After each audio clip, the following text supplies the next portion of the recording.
यमुनानगर के प्रगतिशील किसान विजय मेहता अन्य किसानों के लिए मिसाल पेश कर रहे हैं।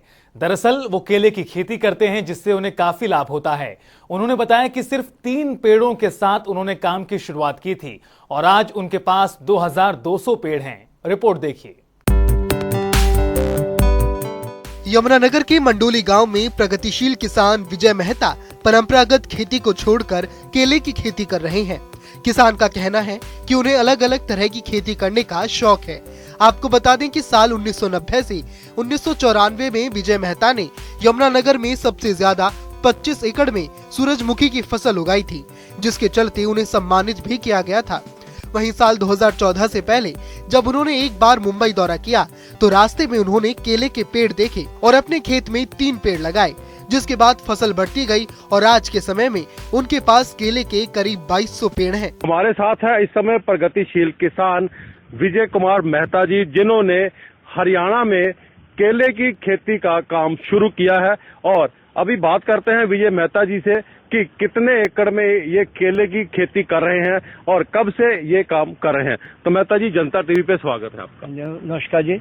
मेहता जी, आपने केले की खेती शुरू की है, केला कैसे आपने शुरू किया, कब से शुरू किया और आज किस स्थिति में है? ऐसे है कि सन कोई 12 में मैं क्या नाम बम्बई गया था मैं, तो रास्ते में केले की खेती देखी। तब से मेरा दिल था कि मैं केले की खेती करूं।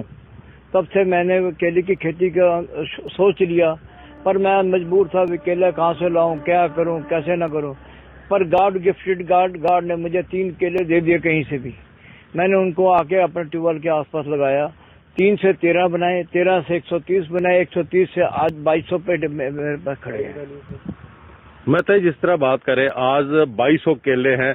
कितने एकड़ में ये केले लगे हुए हैं? 1 एकड़ में कितने केले लगाए हैं आपने? मेरे पास इस समय 3 एकड़ में केला लगा हुआ है। 1.25 एकड़ में और लगाने की तैयारी चल रही है और ये 1 एकड़ में कुछ 700 का लगभग केला लगा हुआ है। मेहता, ये जो केला आपने लगाया है, ये खाने के काम आता है, सब्जी के काम आता है? किस पर्पज के लिए इस केले को यूज किया जाता है? हेलो, ये केला ना ये तो खाने के लिए, ये सब्जी के लिए कामयाब है। यहाँ इसके चिप्स बनते हैं। ये भी साउथ इंडियन या महाराष्ट्र में बनते हैं, इधर वाले लाइक नहीं करते। ये चिप्स भी बनते हैं, पर हमारे लोग भी यहाँ के खाते हैं, चिप्स मोल लेके खाते हैं। पर ज्यादा जो है ये सब्जी वाला ही है। ये पकता नहीं है, अगर पक जाए तो बकबका सा स्वाद, थोड़ा सा डिफरेंट टाइप ऑफ टेस्ट होता है इसका। मतलब जी, बात करें इस केले की मार्केट की, तो इसको कहाँ सेल करते हैं, कौन सी मार्केट में बेचते हैं और किस रेट पे ये बिकता है? ऐसा है कि हम कहीं तो हमने डायरेक्ट बेचते हैं दुकानदार को। हमारे पास कई अच्छे दुकानदार हैं जिनको वो हमें ऑर्डर देते हैं, तो हम उसके हिसाब से देते हैं। मंडी में भी हमने मंडी में आड़त में नहीं देते, वहाँ पे भी हमारा डायरेक्ट सेल है।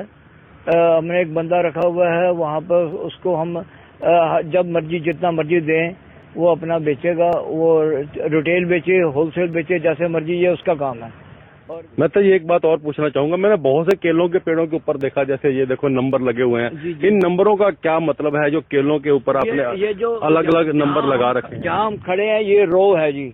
एक एकड़ में 19 रो लगाई हुई है। 12 फीट के बाद एक रो बनती है जी।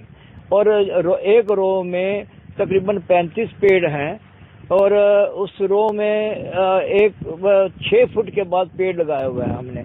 हर पेड़ का नाम है, हर पेड़ का उसकी हाजिरी लगती है। पेड़ का नाम रो के बटे इस खेत का नाम के है, हाँ जी। रो का नाम ये क्या नंबर है? 12 नंबर है। और इसकी जैसे हाजिरी लगानी 14 नंबर में पेड़ केला है, तो उसका नंबर है कि भाई के 12/14। तो ये थे हमारे साथ विजय कुमार मेहता जी, जिन्होंने यमुनानगर में केले की खेती शुरू की है और परंपरागत खेती से हटकर इन्होंने इस खेती को शुरू किया। और इनका ये कहना है कि जितने भी यहाँ केले लगाए हैं ये सब्जी के काम आते हैं, जहाँ इसके चिप्स बनते हैं।